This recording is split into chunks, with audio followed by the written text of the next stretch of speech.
Good evening and welcome to CFA Institute's webinar on the CFA Exam 2022 curriculum, computer-based testing, and more. Thank you for joining us today from all over the region.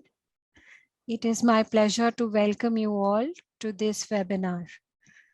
I'm sure all of you must be somewhere around your journey to become a CFA charter holder and are looking forward to taking exams in the near future. In today's session, we will try to support you with information and provide some insights into how this journey can be more interesting, adventurous, and pleasurable. We'll also answer some of your questions at the end of the event. Before I continue and to introduce the speaker for the day, I'd like to take the time to provide some housekeeping notes. Today's webinar is scheduled for 60 minutes, including question and answers. The presentation itself will be about for a period of 40 to 45 minutes, after which we will open it for question and answers. You can use the Q&A tab at the bottom of your screen to send in your questions. Please feel free to submit your questions throughout the presentation. You can do so by clicking the Q&A icon. The webinar presentation will be available to view after the presentation concludes. The link will be shared in the chat box. We value your feedback, so please complete the evaluation survey before you sign off today. I'd like to hear from you about how we can bring in more information, updates for you in the future. Now, it's my pleasure to introduce our speaker today, Grace Young, CFA, CPA, CPA, and CPA practicing. She is the Senior Director, Exam Development, Asia Pacific at CFA Institute. Grace leads the global Level 1 exam development team consisting of over 80 worldwide consultants and staff. She is responsible for developing strategies and driving projects of the CFA program and the exam and mission of CFA Institute. One of Grace's key projects is transitioning the CFA exam from paper-based testing to computer testing. With her background and professional experience in Asia Pacific, Grace's outreach to CFA societies, standard setting bodies, practitioners, and credential logging organizations in the region, she seeks insights and develops strategies that are relevant to the CFA program and the exam. Grace has over 20 years of global experience in the financial services and investment management industry. Prior to joining CFA Institute, Grace held the position of Senior Manager, Assurance, Financial Services and Asset Management at PwC, Hong Kong. Over to you, Grace, to provide us a whole body of information about the program, exams, and testing. Thank you, Artie. Hi, everyone. It's my great honor to be with you tonight. And I understand that you all have a full day of work, and I sincerely appreciate you spending time with me to talk about CFA program. So let me give you a word about CFA Institute. We are an organization that we would like to lead the investment profession globally by promoting a very robust and also rigorous standard of ethics, education, and professional excellence in the investment industry, and ultimately for the benefit of society. And that's why we take education, ethical training, as well as market integrity with ethical practice very seriously. So we believe that these are all the ingredients needed for us to actually have a better world, have a better society, and also for the benefit of everyone. We are a global organization in the sense that we are very, very lucky to have local societies in more than 160 places. And currently we have over 1,075,000 members worldwide. Asia Pacific is a very, very important market for us. And currently, we have actually the largest proportion of candidates from this part of the world. Actually, back in 2021, for Asia Pacific, we have candidates of more than 157,000. And for members, we're also having 20% of the members globally as well. Thanks to actually the credibility of the particular of this program, the charter is actually valued a lot by the investment professionals. So we are very fortunate to be actually called the gold standard. So meaning that the program, the charter has a lot of value. It's very reputable, meaning that it's an unmatched expertise and exercise. So behind these three words CFA, it also means that there's a very strong ethical foundation and training behind. With actually so many members globally over the world, we can all imagine and also appreciate that we have a very prestigious network of investment professionals.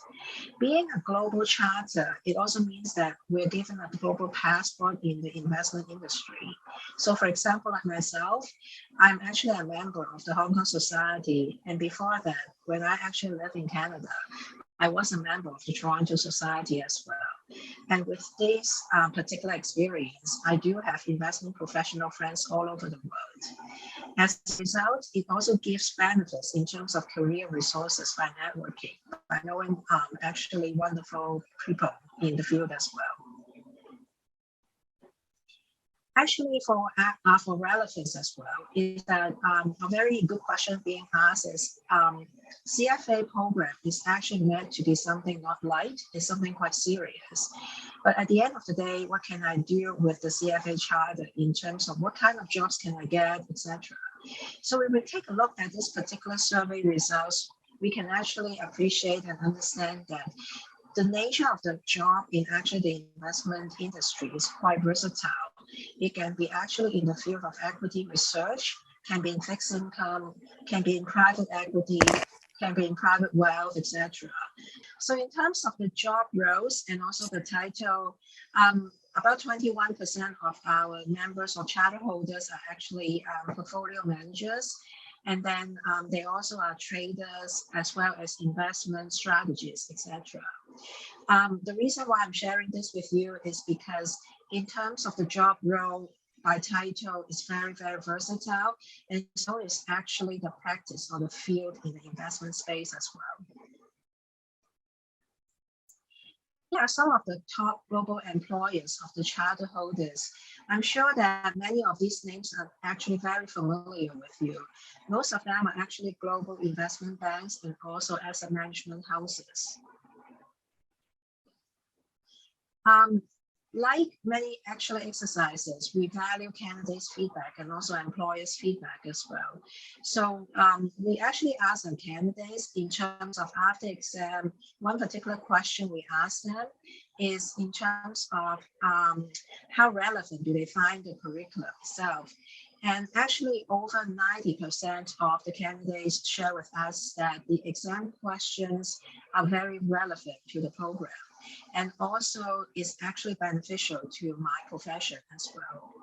And just to give you a bit more flavor, in terms of the compensation difference, it does translate into actually a compensation difference between employees with the charter versus those who don't. Next, I would like to share with you of how to become a CFA charter holder. So the first thing is to pass 3 levels of the CFA exams. And the next thing is to apply for the membership. And there are actually 2 things that we look for. Basically, it's 4,000 hours of qualified professional work experience, and also to obtain 2 to 3 references to actually attest to your work as well. And then we welcome you to be a new charter holder. At the same time, what are the keys to success in the CFA program? So the first one is to complete the program itself. And according to the feedback we got from our members and also from our successful candidates, it's usually about 4 years but people can take it faster and some people can take it a bit longer. So usually it's between 2 to actually 5 years. At the same time, our successful candidates are sharing with us that for each level, they are actually having studying time of about 300 hours per level as well. So in terms of actually the CFA program, the success is that the completion time is about like about 4 years. And some candidates can do it in 2 years and some can take 5. So therefore, please keep up with your own pace. And the successful candidates are telling us that the time required is about, study time is about 300 hours per level. And also to share with you that when my team is building the exam content or the questions, we refer to only the CFA program curriculum as the only source. So that's why later I'm going to share with you what are the changes in the 2022 curriculum as well.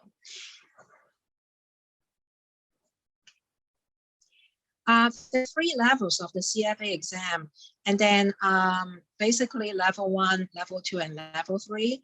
And the reason why we build these levels is because we would like to mimic the path of the career of a typical investment professional. So as a result, we started with level 1 being the basic foundational investment tools, like the quantitative methods, like the analysis of the financial statements, etc. And then when actually the person becomes a junior analyst, he or she may need to have more practices about single security analytics. So that's why level 2 focuses on asset classes like equity, fixed income, alternatives, etc. And then when the person goes one step further to become a portfolio manager, what we look for is really a higher level of knowledge like synthesis and evaluation. So that's why portfolio analytics like portfolio management and wealth planning becomes more important. So in terms of what's the backbone of the curriculum itself, is actually what we call the candidate body of knowledge. The guiding principle of the CBOK is that it's meant to be a generalist program, and then it's meant to be actually for someone to study when he or she enters the career as a relatively young age. Also, we want to make sure that the knowledge itself is global, is versatile, and you can apply to different markets. And that's why it's also very important to be based on practice, but not purely academic studies. And therefore, it must be generally accepted in different global markets as well. How do we develop the CBOK or the curriculum? So essentially, we have a lot of different steps being very rigorous and meticulous to ensure that the program, the content itself is relevant. And that's why we introduce and involve a lot of different committees, as well as actually our board as well.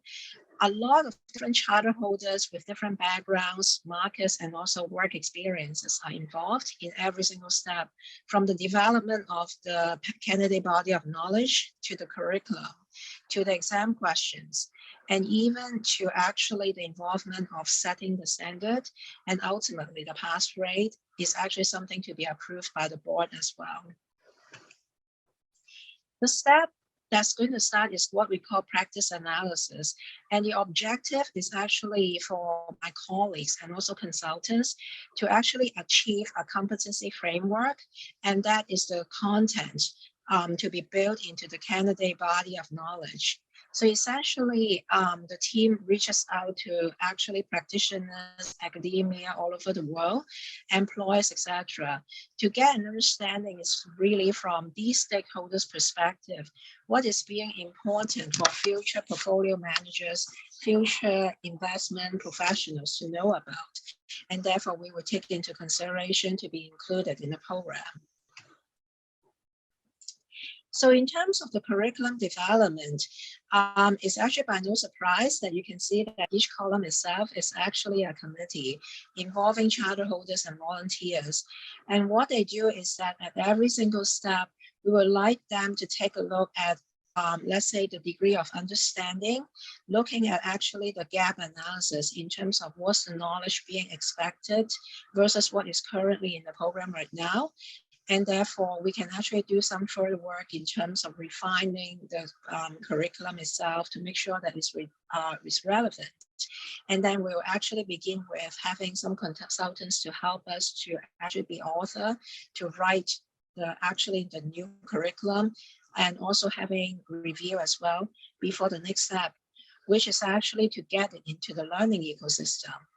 So about a few years ago, we understand, and also we hear from you, that we are now in a digital age, and that's why having the curriculum itself being accessible in a digital platform is very important. So that's why we introduce, and also we bring it into what we call the learning ecosystem. Itself is actually a digital platform, a digital portal or learning method, so that candidates can actually personalize your learning path. And inside, you can actually see the learning tool as well as also the curriculum. And inside, you can also see, let's say, the learning outcome statements, as well as, for example, all the different readings, end of chapter reading questions for you to practice, and also kind of like a dashboard in terms of showing what is your progress.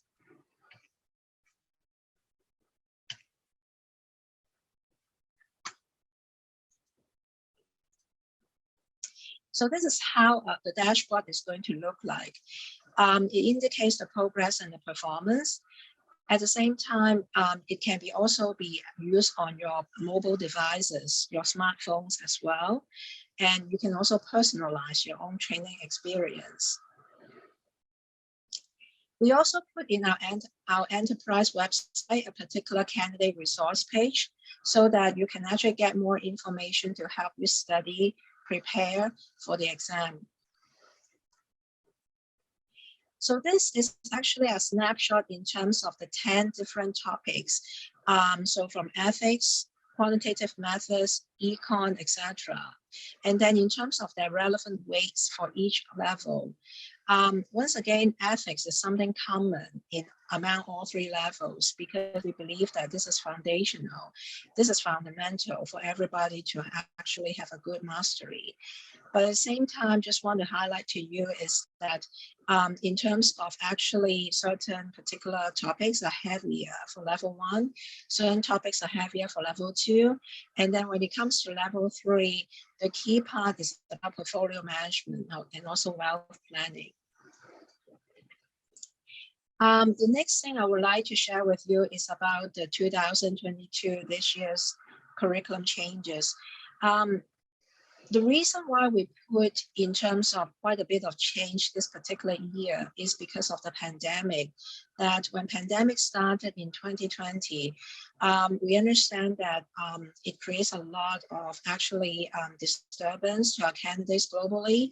And then for 2021, we also understand that quite a number of candidates who were previously deferred in 2020 are actually now taking the exam in 2021.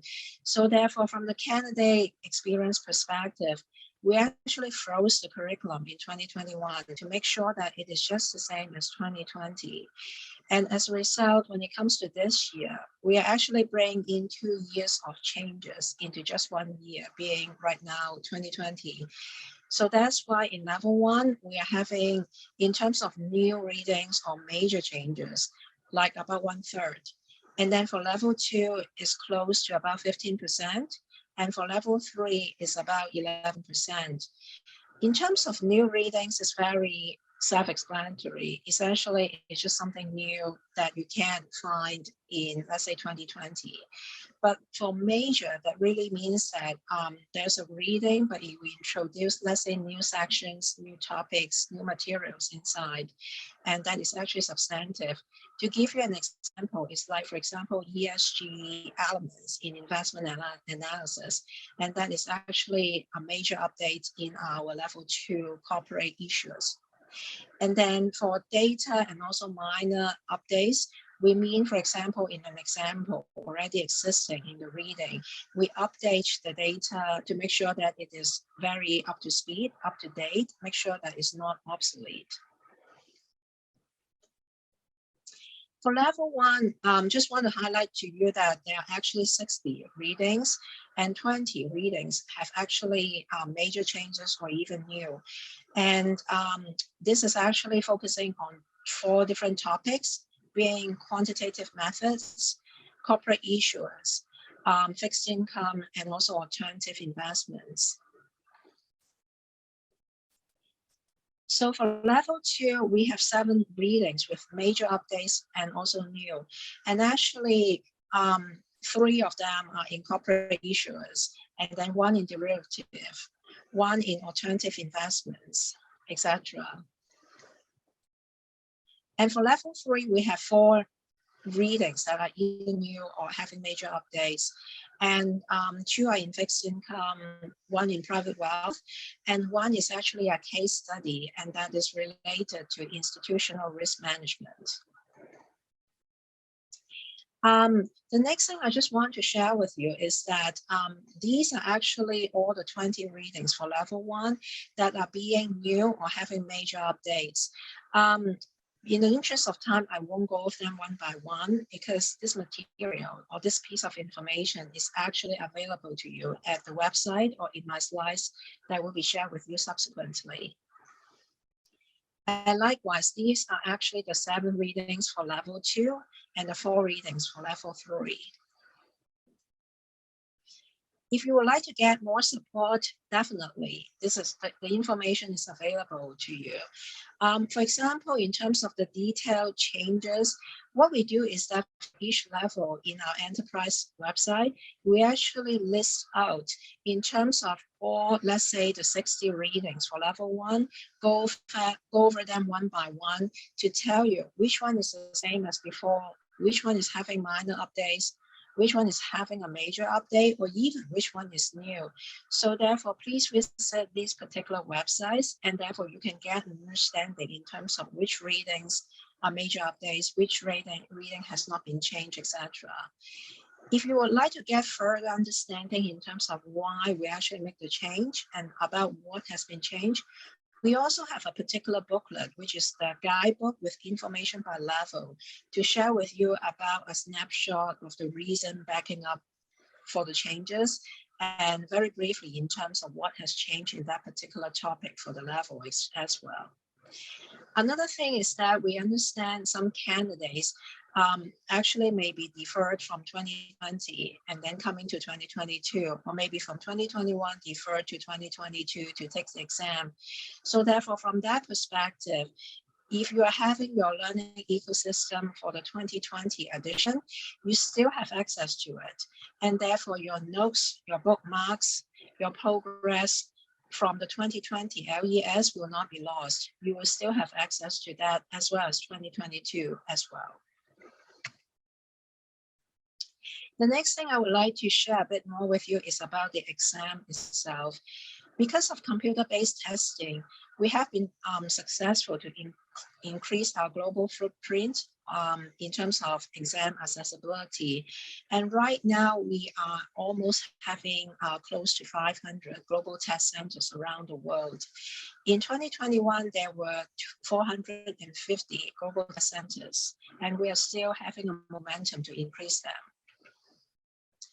So in terms of the process itself is that actually the first step is to register, meaning that please enroll in a CFA program through CFA Institute's website.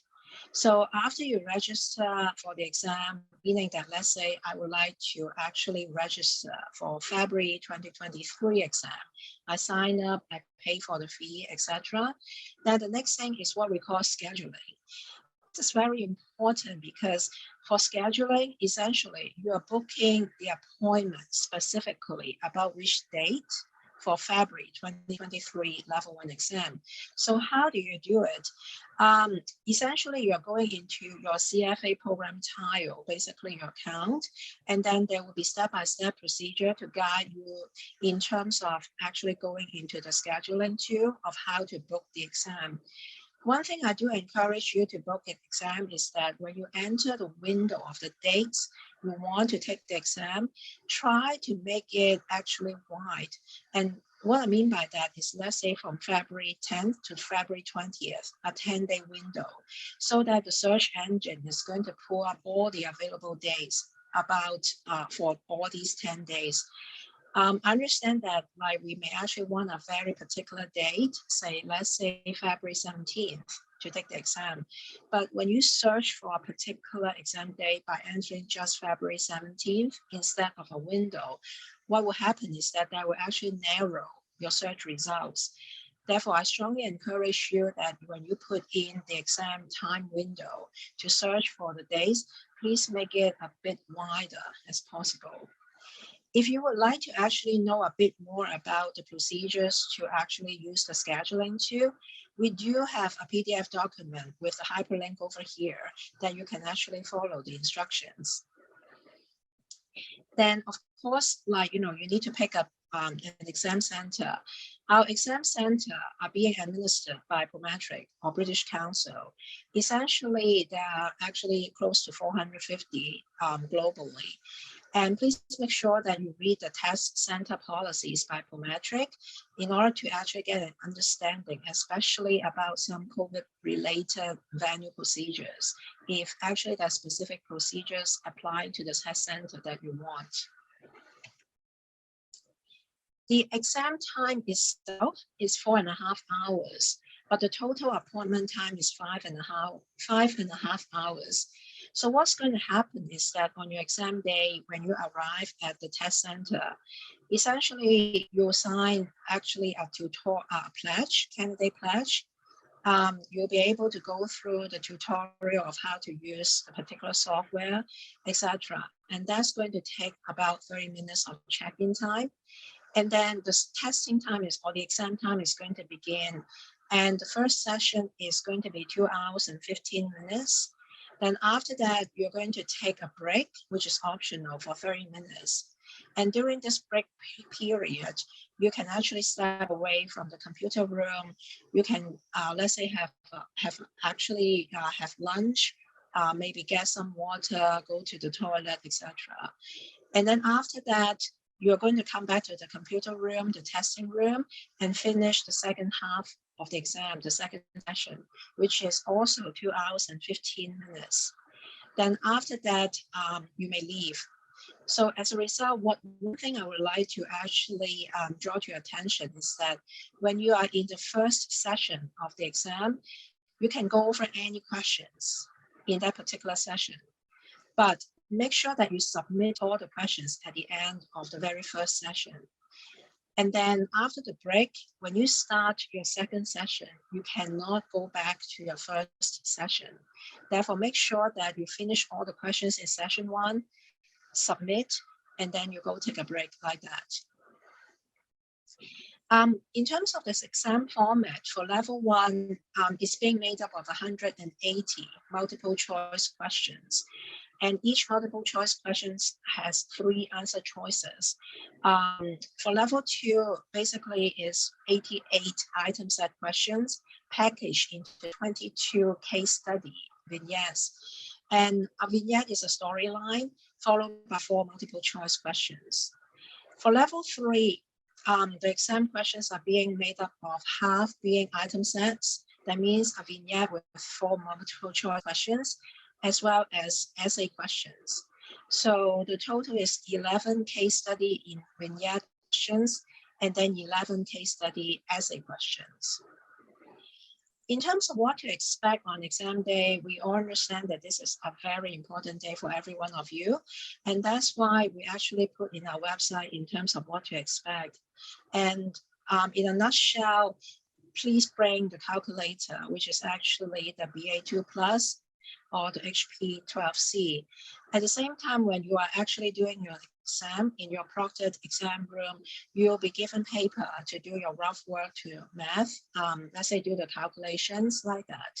And you'll be given a pen as well. So therefore, you will not be allowed to bring in any paper.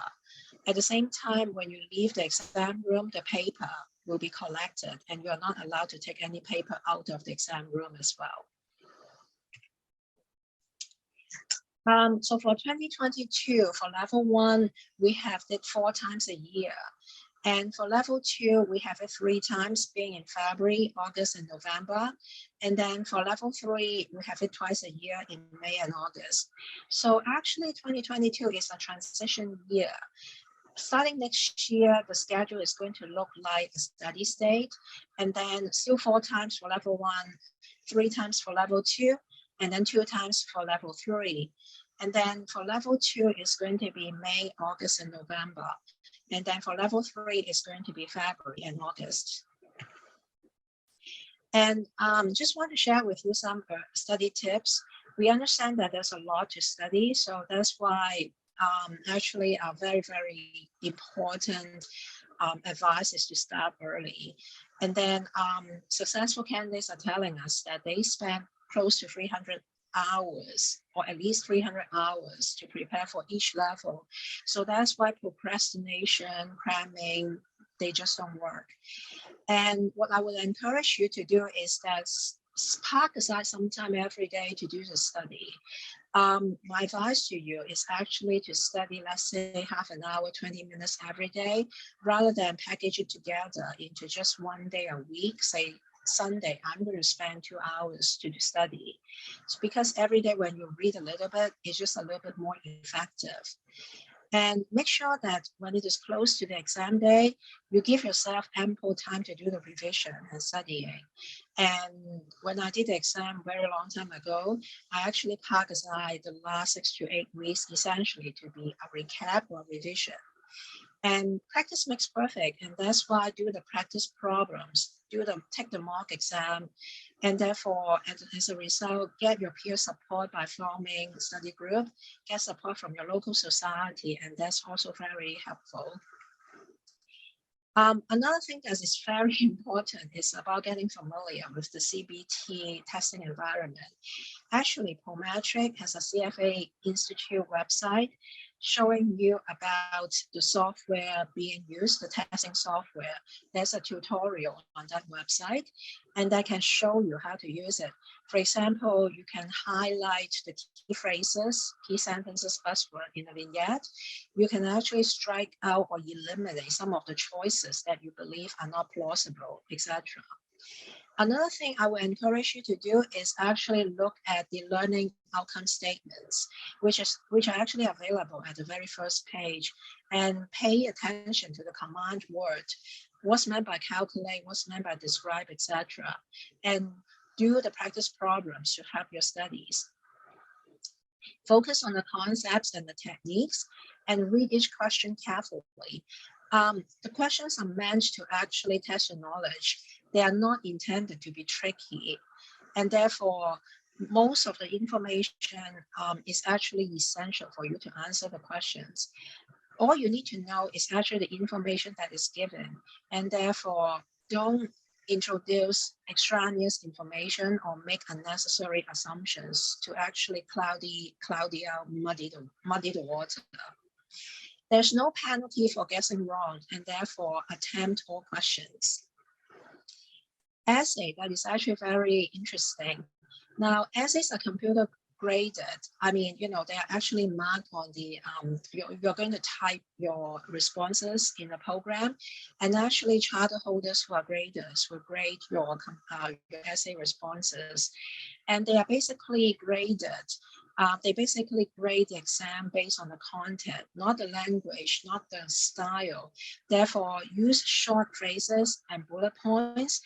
Another thing I would encourage you to do is actually focus on the bold command words. And if the question is asking you for a decision, for example, you see determine, recommend, these words being bolded, then it really means that you have to state your choice and therefore make a decision. If, let's say, the question is asking you for 2 reasons or advantages, so please give 2 reasons, 2 advantages.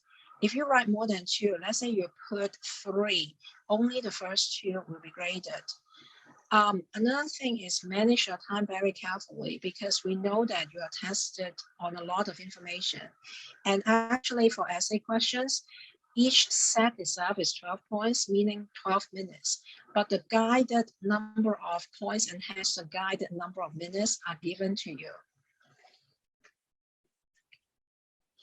One thing that is actually different this year for essay, for level 3, is that now when you see one box that you are expected to actually type in your answer, actually one box can include different parts of the same question.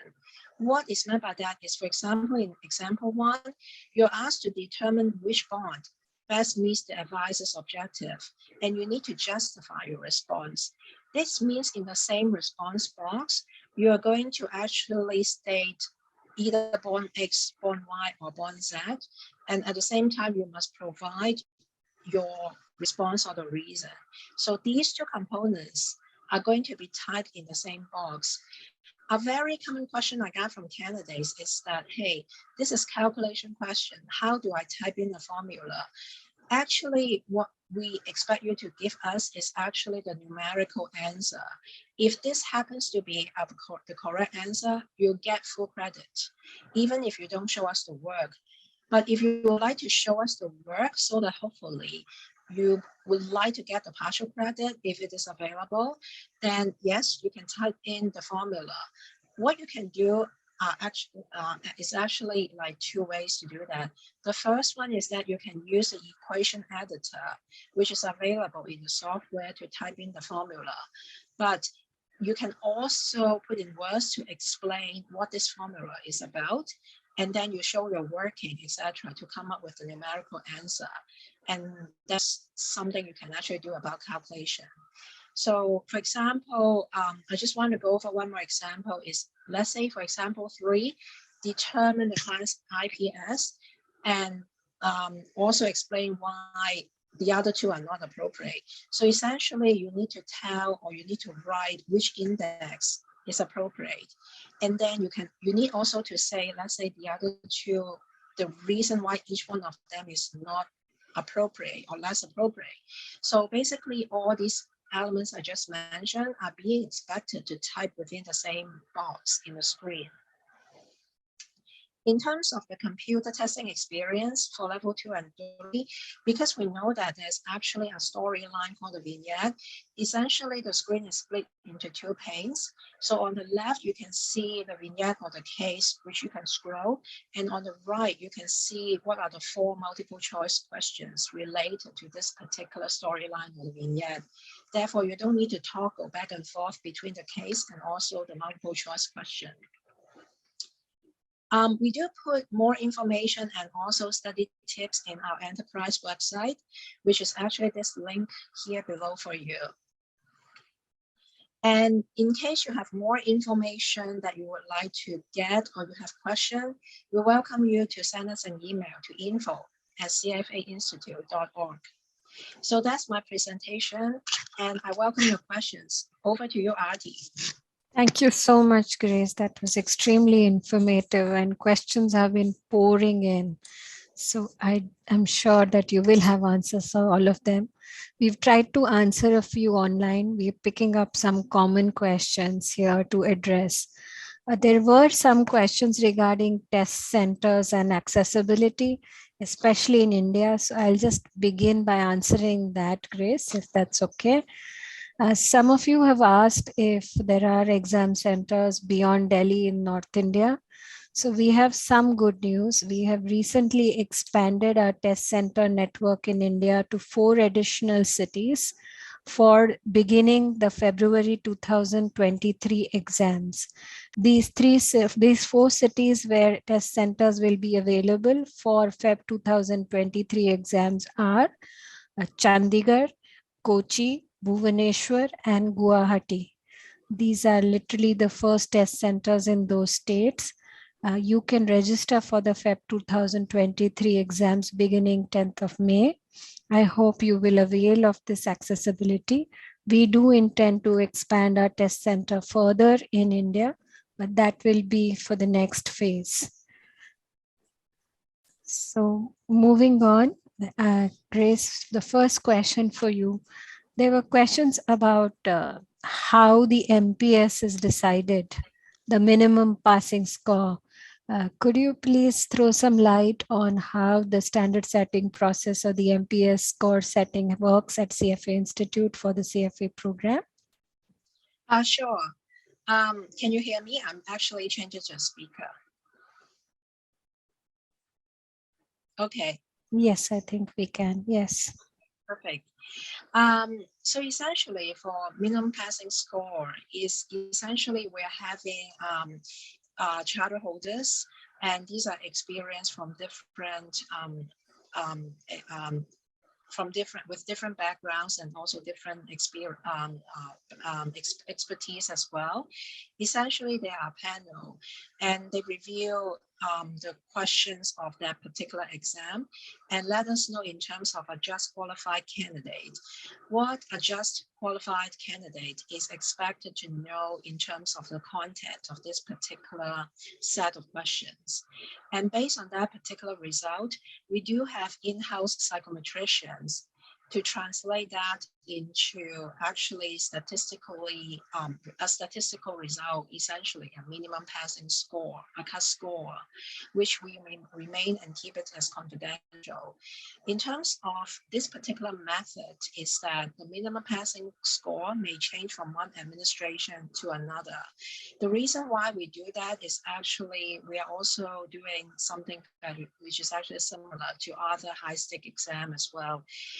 We want to make sure that candidates who pass the exam and therefore meeting the just qualified candidate experience or requirement is actually possessing a certain level or standard and therefore not being affected by the pool of the candidates taking the exam together with that particular candidate. So by doing so, we want to make sure that people or candidates getting the charter possess a certain degree of knowledge, a certain actually set of standard. And essentially based on that particular minimum passing score, we actually translate them into what is the equivalent passing percentage. So that's why you can see that the passing percentage or the pass rate may change from one particular exam to another one. Thank you for Grace for that. So as a follow-up question, there are lots of questions, especially from level 1 candidates, about what one should do to ensure that they pass. Are there any specific actions that level 1 candidates or candidates in general should follow to ensure that they have better chances of passing? Happy to share that. So I can think of a few things. The first one is, as you know, level 1 is very, very broad in terms of the knowledge or the materials to be covered. So let me ask yourself this question, and of course you don't have to answer me, but my question to you is, out of the 10 topics, based on your own background, which particular topic that you feel you are most comfortable because of your undergraduate study, because of, let's say, your work experience, and therefore flip side of the coin, which particular topic you feel that this is completely new to me, I have no idea. And let's say I'm just using it as an example. Let's say this is financial statement analysis. I'm very, very strong at because I am an accountant. And therefore, as a result, I will probably actually focus more on other areas I'm not familiar. Let's say I'm an accountant. I'm not in the investment field. And therefore, to me, alternative investment is like a stranger to me. I have no idea what it is. And I'll just spend more time in terms of studying alternative investment. But at the same time, from a test-taking savvy perspective, I would also take a look in terms of the weight of the questions. Still, I can see that financial statement analysis is having 15% being a very heavy weight. And therefore, for me to pass the exam is the total that counts, not every single topic that counts in terms of the pass cut score. As a result, I would want to make sure that the heavy bombers or the heavy topic race I'm comfortable with. So therefore, if I feel that I'm comfortable with that 15% of the financial statement analysis, at least that gives me a little bit good feel, right? And also another thing to ask yourself is, let's say you feel that ethics is something that you really need to actually understand quite a bit about the language, what is that about, etc. So if this is the case, what you need to do is perhaps do more practice problems, do more mock exam questions to get understanding about it. One thing about ethics is that you will not be tested to say, okay, what is standard one? What does it mean like that? You will not be asked that particular question.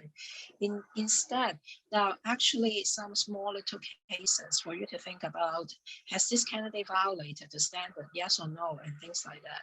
So what I think is a good tip for level 1 ethics is that, in our ethics curriculum, we actually throw in a number of examples. And actually this year, we have a new particular reading about how to apply ethics, essentially are cases. And I think that reading those cases are actually going to be really helpful for you to know how to apply it, and therefore how to answer the questions in the exam as well. Thank you, Grace. That's a useful tip, especially here. I think, if I am not wrong, I'd like to summarize and say that the CFA program tests comprehension and application. So please do not try to learn by rote and pass exams. Focus on understanding, comprehending, and learn application. Yes, thanks, Aarti. Thank you, Grace. There are a lot of questions on how the LES interface looks like vis-a-vis the actual exam, especially when it comes to answering L3 exam, essay type questions, etc. The questions on whether the mock exams in the LES interface are exactly similar to how it will be on exam day. My understanding is that it may not be exactly the same, but the gist of the information, that means the exam content, is actually very similar. Just the software panel, how it looks like, may not be the same. So therefore, from that perspective, actually the Prometric software itself is available in CFA Institute website, and that is the test taking software. What I would encourage you to do is that if you go to actually that particular demo, it's actually a demo of how to use that particular test taking software, and then make sure that you play with the functions to see, this is how it is going to look like. And that will actually give you some more comfort and some more confidence before you walk into exam room that day. We are actually in a very active process to actually make sure that things are going to look relevant and to look alike in terms of the real exam experience. This is a very good question. Thank you for that, Grace. So there are questions again on L3 exams in terms of typing out formulas. Do we have to type up formulas, or how do you type out formulas in that case, the examination? Thanks. If you would like to get a full credit, if you, let's say, calculate exactly numerically correct, the correct answer without showing any working, you'll get full credit.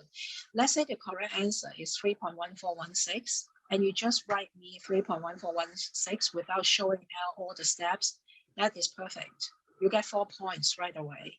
But if you want to make sure that, let's say you get 2.3 by, let's say, a typo, or maybe a plugging in correct using your BA2 plus, and you want yourself to be considered for any full or any partial credit, if available, yes, you can type in the formula.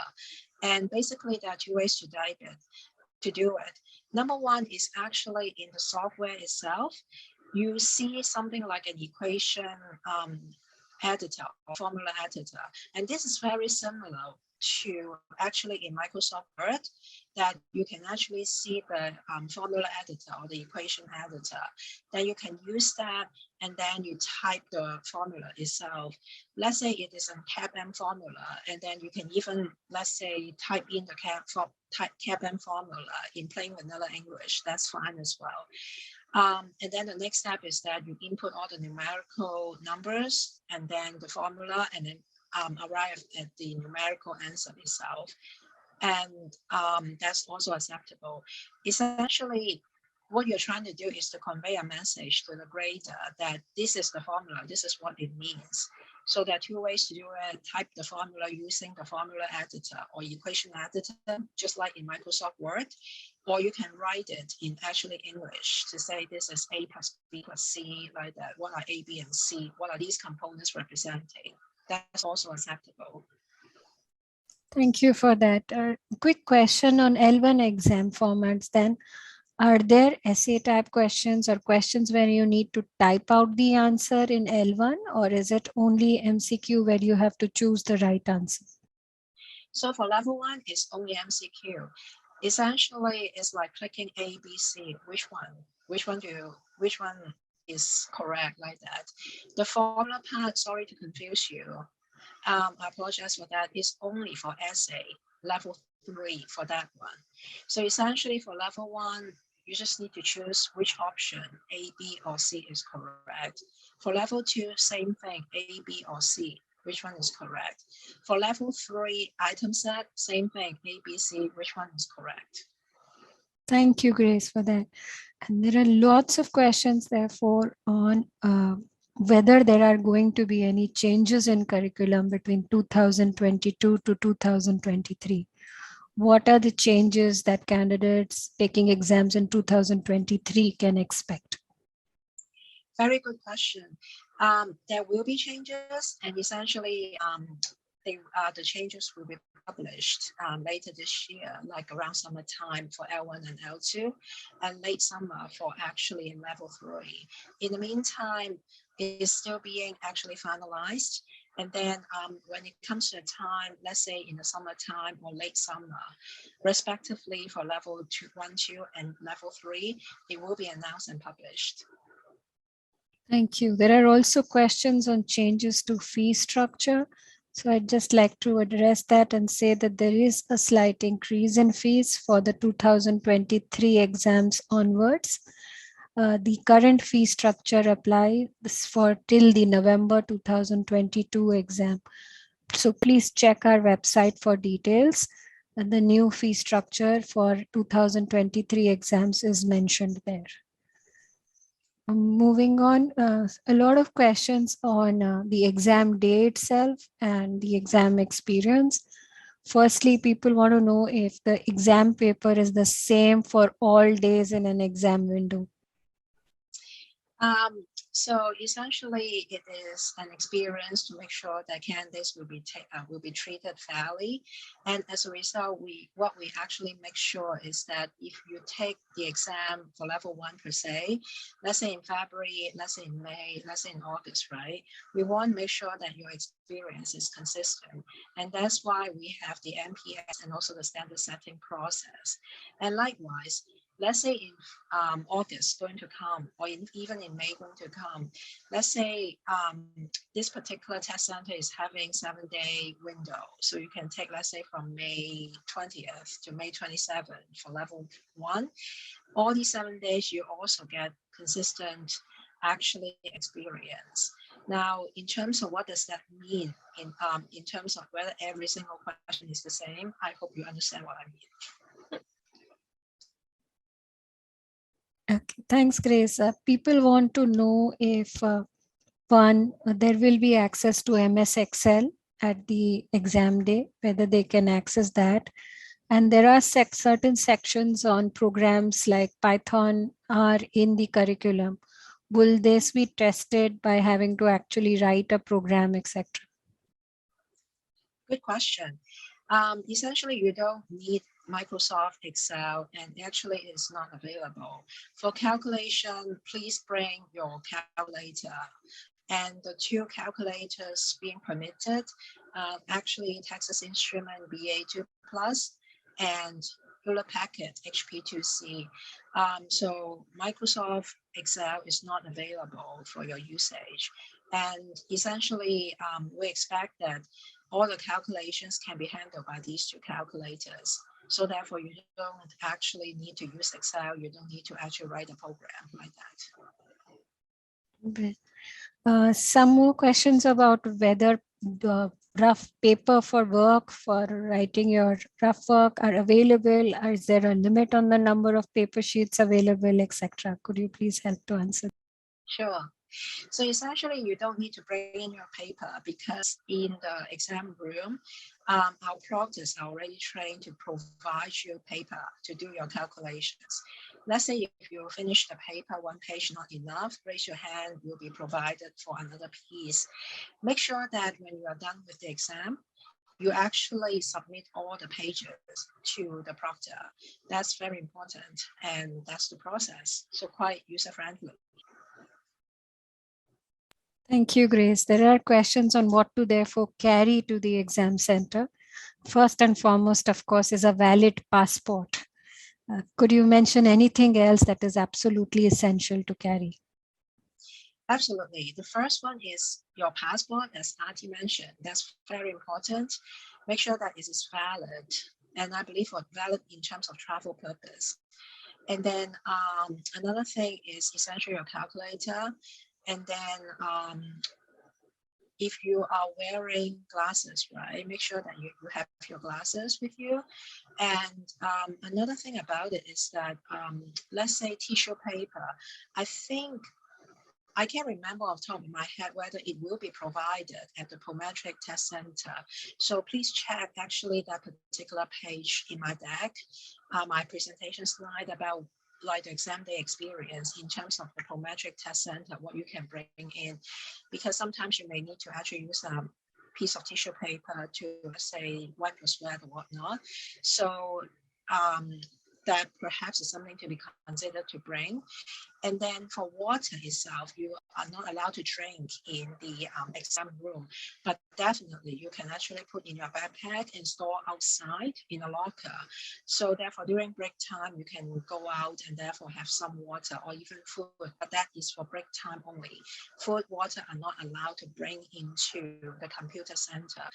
Essentially, what is allowed, what is not allowed is just the same as the paper-based exam era. We haven't changed that policy. So if people need to carry medicines, can they carry it with them into the exam test center area? That please check with Prometric about that, whether you can actually take the exam itself into the computer room or not. Yes. Okay. There is an urgent question regarding minimum passing scores. Again, if we can go back to it. The question is MPS for each subject area or is it for the overall examination? It's for the overall exam. Thank you. I hope that question is answered. Now, coming to some things related to test centers, there are questions on ability to take exams abroad, that is in another country. And there are questions on whether one can do that or one has to take exams in the home country. Grace, would you like to answer that, please? Absolutely. So let's say I'm based in Hong Kong, but I want to take the exam in Mumbai. Can I do that? Yes, I can do that. Now the thing is, when I register, that is step one. But step two, scheduling. I will make sure that when I schedule the appointment, I'll pick the exam center in Mumbai, but not in Hong Kong. So therefore, if you want to do that, it's important that when you do the scheduling part, you need to actually sign up a test center, book an exam in that particular place or the country or location where you want yourself to be. So once that is done, that is something in which it cannot be changed. Or if you really want to change it with a very strong reason, a fee may apply, and you definitely need to contact our customer service or actually our client support center, which is info@cfainstitute.org. Therefore, when you do your scheduling, schedule your test center, make sure that you pick the location where you want yourself to be tested. Excellent. There's some question on work experience. People want to know if it is essential to have experience, say, as a research analyst to take the level 3 exam, or does having experience as a research analyst help you in taking the level 3 exam? Good question. Let me share with you my experience. I was in my chartered accountancy when I actually passed all 3 levels. So I haven't managed anyone's money yet. But I have to say my accounting skills definitely helped me, and I'm also an analytical person. And how did I survive and how did I pass the exam is because of 2 things, essentially. I basically studied the books and studied the materials, did the practice problems.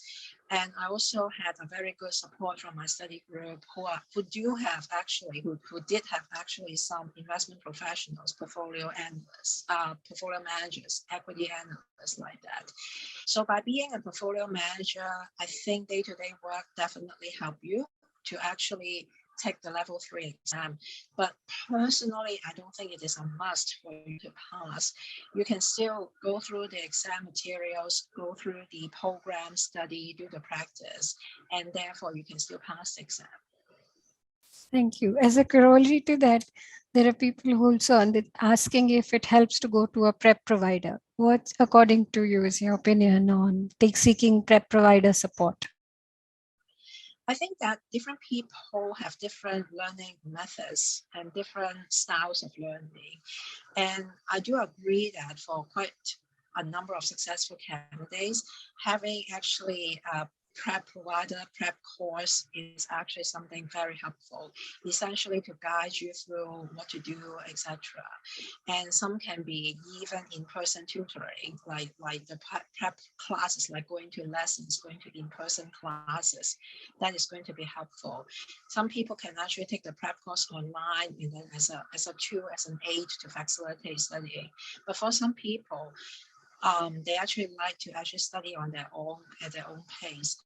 And actually is something personal. I think that different people have different studying style. So therefore it's not really a one size fits all method of studying.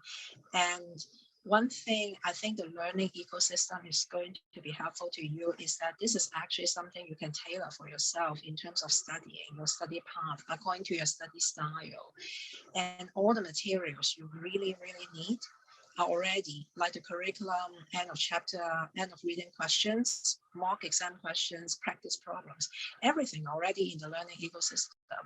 But it definitely is no harm to you if you want additional help by actually having a particular prep provider, a study group from your local society. I think these are very good ideas too. Okay. Thank you so much, Grace. We have actually extended by 4 minutes already from the time, and we have loads of questions. I totally understand that. And thank you so much for all the questions and the interest. There are multiple questions on membership and the membership requirements. I would request you to please look at our website under the membership section. You will find answers to most of those questions. For an exam experience, I think Grace has been kind in providing a lot of information. You can still find a bit of it on our website. There are lots of questions on deferral policy. We have a very clear deferral policy, and that's again mentioned on our website. You can see when you can defer, how you can defer, any fees related to deferral on the website. Otherwise, as Grace mentioned, please do reach out to us at info@cfainstitute.org. So I'm very sorry if we missed some questions. We've tried our best to include this. If you miss some part of this webinar, you will be able to access the recording that will be available soon to you. A link has already been shared in the chat box. In addition, we will be posting this webinar on a number of social media sites of CFA Institute and the Society. So keep a watch for that, and you can really listen to it at your convenience again. Grace, thank you very much for this informative session. I think it covered so much more than what would normally be covered in an hour of such a session. Thank you, I'm Adi. Yeah. Can I just mention one more thing, because one thing popped up on my head. Sure.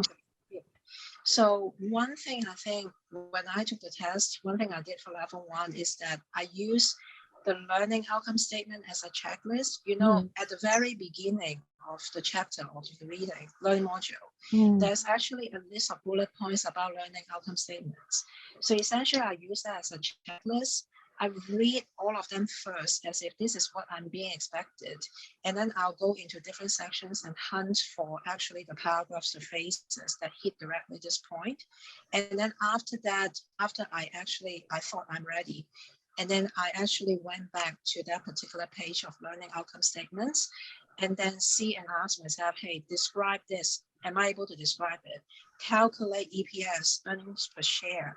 am I able to calculate the three different types, the diluted, the basic, and etc.? Do I know the formula? Essentially, I'm treating them as the checklist for me to make sure that I have a good mastery of the knowledge. That's an excellent tip. Thank you so much, Grace. It came at the end of the session. So for those who have been listening through this webinar, this is a bonus for you.